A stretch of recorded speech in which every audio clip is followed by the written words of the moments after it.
Welcome to my audience. This is the Thursday Executive Brief. 5 minutes, 1 leadership challenge, 3 executive moves, 1 action for the week. No theory, no fluff, just execution.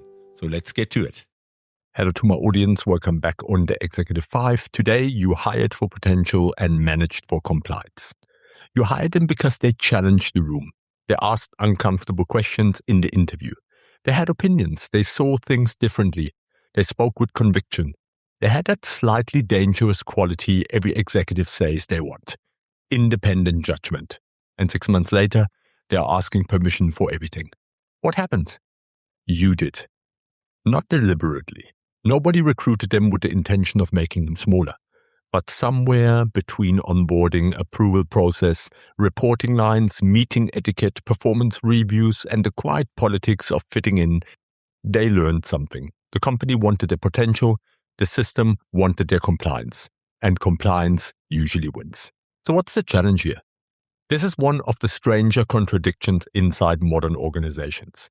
Executives say they want entrepreneurial thinking, ownership, courage, initiative, and people who challenge convention. Then someone actually does it. They question an old process. They push back on a senior decision. They take initiative without asking 3 people first. They point out something everyone else has politely learned to ignore. Suddenly, they are difficult. They need to manage stakeholders better. They are told to understand how things work around here. That sentence should worry every executive who hears it. People are extraordinarily good at reading systems. They quickly work out which behaviors get rewarded and which ones create career risk. So they adapt. The person you hired for judgment starts checking before acting. The challenger becomes agreeable. The ambitious manager learns that maintaining harmony is safer than questioning nonsense. Then leadership sits in a talent review 12 months later, asking why the organization lacks initiative. You did not lose their potential, you trained it out of them. So how do you prevent that? Let me give you 3 moves. Move number 1, find where permission has replaced judgment. Look at the decisions competent people still need approval to make. That tells you more about empowerment than any employee survey.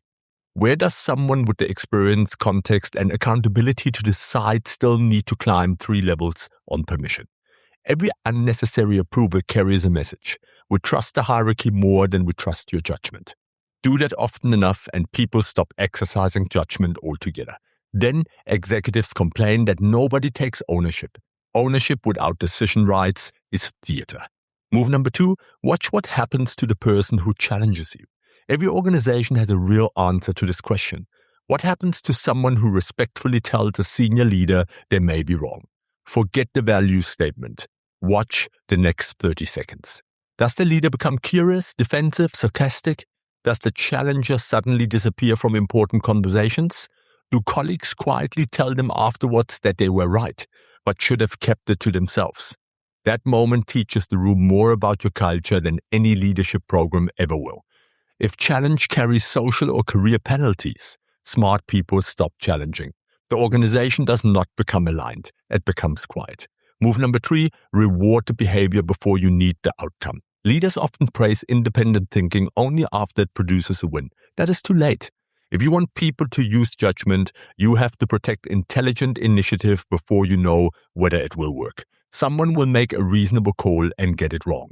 What happens next matters. If every mistake produces more controls, more approvals, and less autonomy, the entire organization learns that caution is the safest career strategy. You cannot build courageous leaders inside a system that punishes every imperfect decision.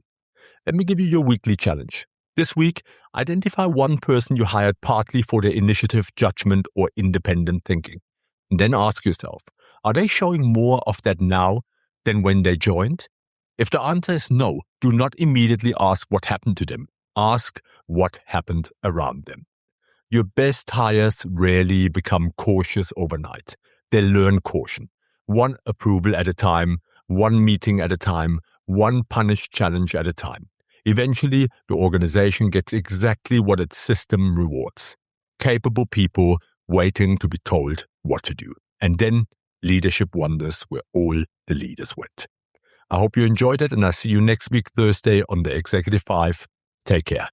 And that was it for today. Remember, precision beats intensity every time. Execute the move, run the challenge. And I'll see you next Thursday for the next executive brief.